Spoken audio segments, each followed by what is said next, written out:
Bueno, gente, ¿cómo es vivir en un mundo en donde aún no existen las cosas, o por lo menos, bueno, no existen? Sí existen, pero no tienen nombre. Eso responde el libro de Mark Twain, que se titula Diarios de Adán y Eva. Esta es una ficción humorística y satírica que, a modo de como de diario o de cartas, por así decirlo, muestra a estos dos personajes y empieza a explorar muchos temas en cuanto a la naturaleza humana, las relaciones con el mundo alrededor y cómo esas diferencias entre hombres y mujeres a veces son tan palpables que incluso si ustedes las leen dentro del libro, ustedes van a darse cuenta de que estas diferencias siempre han estado presentes con nosotros. Es un libro muy corto, según el que leí tenía 34 páginas, así que divinamente en una hora ustedes pueden terminarlo, pero lo interesante es cómo Mark Twain utiliza este contexto o este argumento de el jardín para dar foco a este tipo de temas. Si ustedes, por ejemplo, leen la introducción, van a darse cuenta de cómo él empieza a jugar con estos roles del hombre y la mujer allí en el jardín de Edén y empieza a descifrar cómo es esa vida, cómo es. Ustedes imagínense crear un libro donde las cosas que usted tiene que nombrar, que usualmente nosotros le llamaríamos sustantivos, simplemente no son reconocibles. Me explico. Lo que para mí es algo, por ejemplo, un esfero, tendría que introducirlo de tal forma que los personajes entiendan cómo es visualmente y cómo puedo nombrarlo. Pero lo interesante del libro, porque vamos a hablar rápidamente de él, es cómo se va entrelazando esa historia entre Adán y Eva y cómo la vida diaria o la vida cotidiana empieza un poco a abrir esas brechas o empieza a mostrar esas diferencias que hay y esa desigualdad. Y aquí digamos que quería hacer hincapié un poco. ¿Por qué? Porque a medida que ustedes van leyendo el libro van a darse cuenta de lo interesante que es este tipo de cosas. Por ejemplo, en uno de los capítulos en donde Eva, por ejemplo, está explorando, Adán se pregunta por qué ella todo el tiempo le parece todo nuevo y para él no. Y hay algo bien interesante y el libro hace hincapié y es que Adán, al ser por decirlo así, antes que Eva, la creación, se siente como el centro. Y lo interesante aquí es que Eva viene a mostrarle que él no es el centro, también existen los animales, otros elementos dentro del jardín. Y me gusta mucho cómo ella empieza a moldear un poco la personalidad de Adán.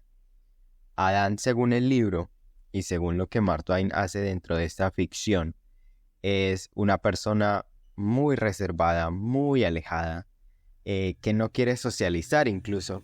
No quiere hablarle a Eva porque no la comprende. Y Eva lo que intenta es como entablar esta relación, unirse, pero pues él simplemente quiere emigrar, quiere hacer otro tipo de actividades. Y ustedes van a darse cuenta de cómo él empieza a hacer sus reflexiones en cuanto al comportamiento que él mismo tiene, que él dice, ella también debería tener este tipo de actitudes y no las tiene, son totalmente contrarias a las mías. Hubo un párrafo en el que incluso me causó mucha gracia y era cuando Eva empieza a dialogar con los animales porque es tanta la soledad que se vive allí. Imagínense ustedes este contexto. Dos seres humanos, pero dos seres humanos únicos en la Tierra que no se hablan. Entonces Eva, como mecanismo, empieza a hablar con los animales. Y hay algo bien interesante allí. no es algo como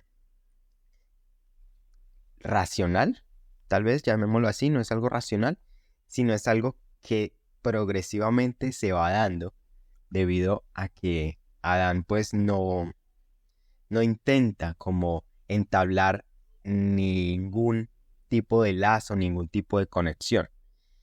Y ella empieza a darse cuenta de que si no puede conectarse con él, entonces ella tiene que buscar la forma de poder conectar con el resto de las creaciones. Y allí es donde, digamos, ella empieza como, por ejemplo, les voy a leer aquí una parte. Denme un segundo que estoy aquí justo en el libro. Y ella dice, a ver, dice,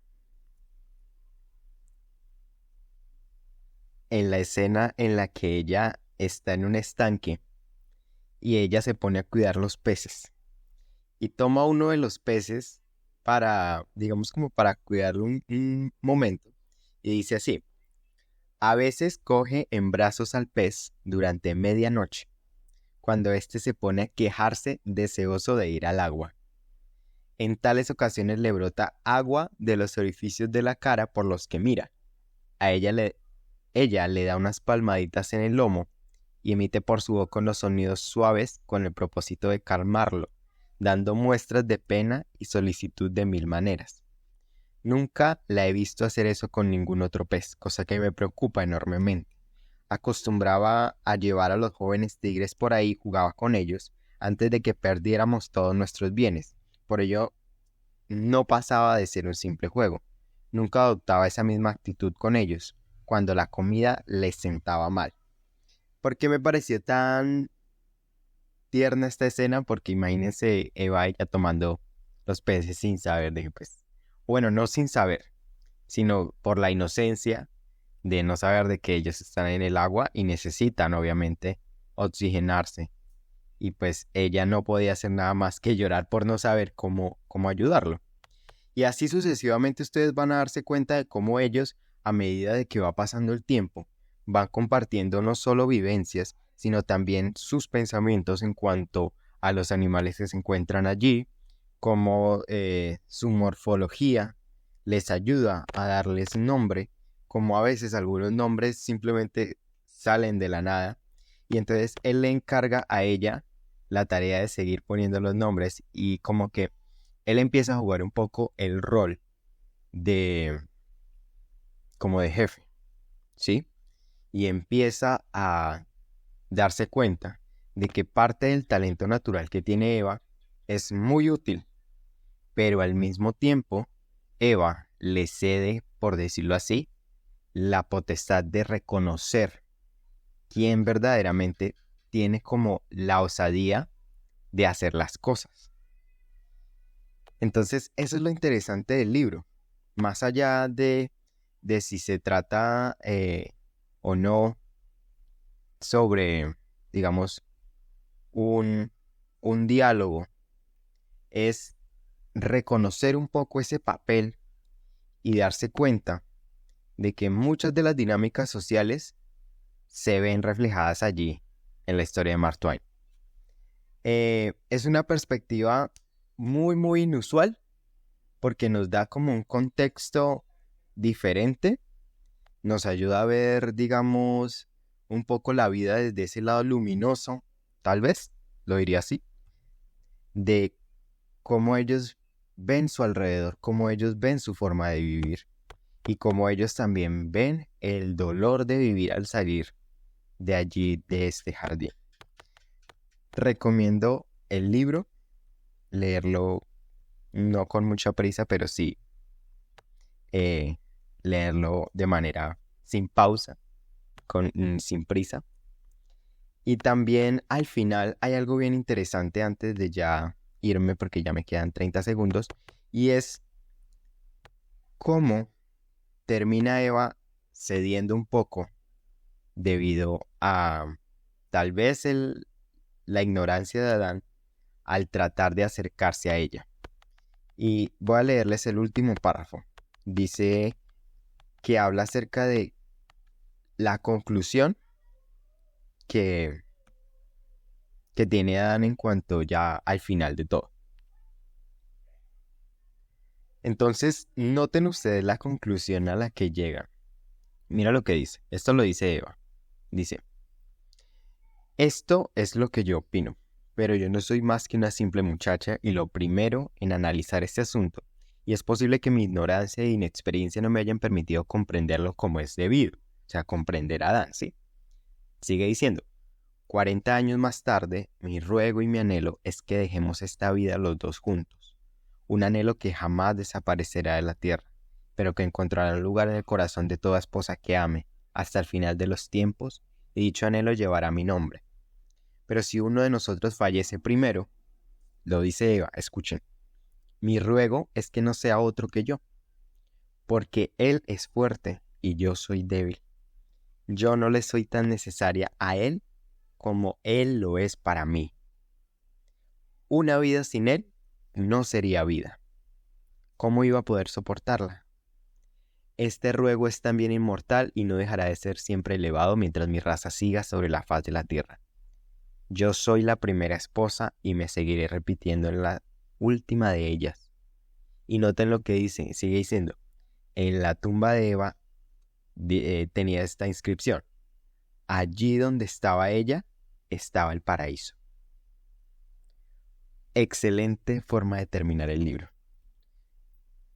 Es fascinante, al mismo tiempo sencillo, es como un libro no para tomárselo en serio, o bueno, perdón, no es que no sea para tomárselo en serio, sino que sirve para poder fomentar ese diálogo con mucho respeto, ¿sí? Desde la perspectiva de Mark Twain. Así que eso es todo por hoy. Hacía días que no hacía una grabación, pero no es porque no estuviera leyendo, sino porque he estado ocupado, gente. Entonces, eso sería todo por el libro de Mark Twain. Así que, gente, vayan a leerlo. No sé si tenga algún otro libro de Mark Twain que vaya a leer, pero pues ahí vamos. Ahí vamos. Del último libro de la última vez que había hecho que estaba leyendo otro libro, pero no sé, no he terminado. Listo, gente, muchas gracias y nos vemos.